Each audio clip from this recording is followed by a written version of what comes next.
sa pagpapatuloy pa rin ng investigasyon ng Senate Blue Ribbon Committee sa issue ng ghost at anomalous flood control projects, present sa pagdinig ngayong araw si dating DPWH Secretary Manuel Bunoan.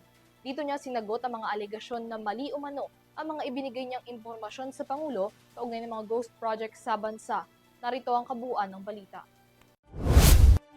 Balik Pilipinas na si dating Department of Public Works and Highways Secretary Manuel Bunoan matapos ang halos 3 buwang pananatili sa ibang bansa. Ayon sa report ng Bureau of Immigration, dumating si Bunoan sa NAIA nitong linggo ng umaga mula Taipei at walang naiulat na travel companion sa kanyang pagbabalik sa bansa. Matatandaan noong nakaraang Nobyembre, umalis si Bunoan bansa para samahan ng asawa na may medical procedure sa Estados Unidos. Nakatakda siya bumalik noong December 17, ngunit hindi natuloy ang pagbabalik sa Pilipinas.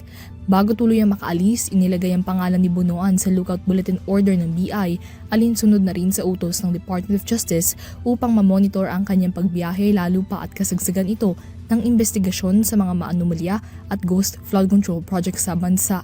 Matatandaan na noon lamang Biyernes siniguro ni Philippine Ambassador to Washington Jose Manuel Romualdez na hindi nagtatago si Bunoan at na nasa US pa rin ito. Ani pa, humihingi si Bunoan ng 1 buwang extension para manatili sa Amerika kasama ng pangakong uuwi ng bansa sa February 15 upang harapin ang mga alegasyon kaugnay ng investigasyon sa flood control projects.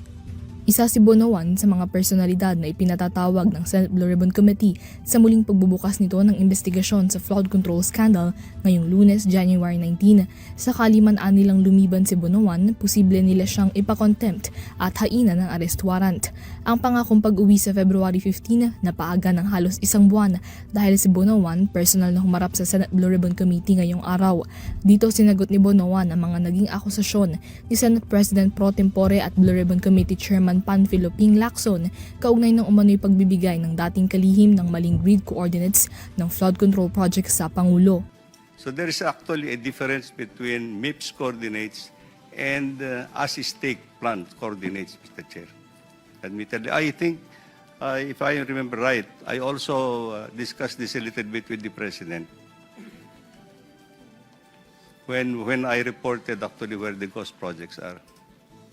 Because I think what has been submitted are coordinates of already completed projects before.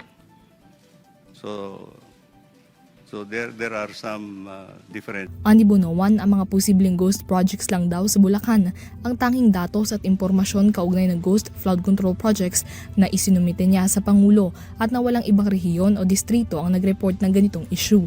Dagdag niya, galing ang datos sa consolidated report mula sa opisina ng yumaong DPWH Undersecretary Catalina Cabral. The only potential ghost projects that I reported to him are those projects that were reported to me dito sa may Bulacan First Engineering District. Wala na po. When I learned about the report that there were actually about 421 potential ghost projects, it's already a mind-boggling information to me. I have never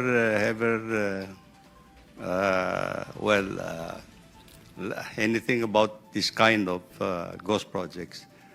Kasi if there would be that many ghost projects, I was wondering why would this not been naipaano na ng COA sa departamento? Hindi na ba because yearly, Mr. Chairman, the COA will have to submit to us actually their observation report. And 421 potential ghost projects as reported is really mind-boggling to me. Nang matukoy na posibleng mayroong mga pagkakamali sa coordinates, ipinaalam niya rin daw ito sa Pangulo kasabay ng report kaugnay ng mga ghost flood control projects sa Bulacan.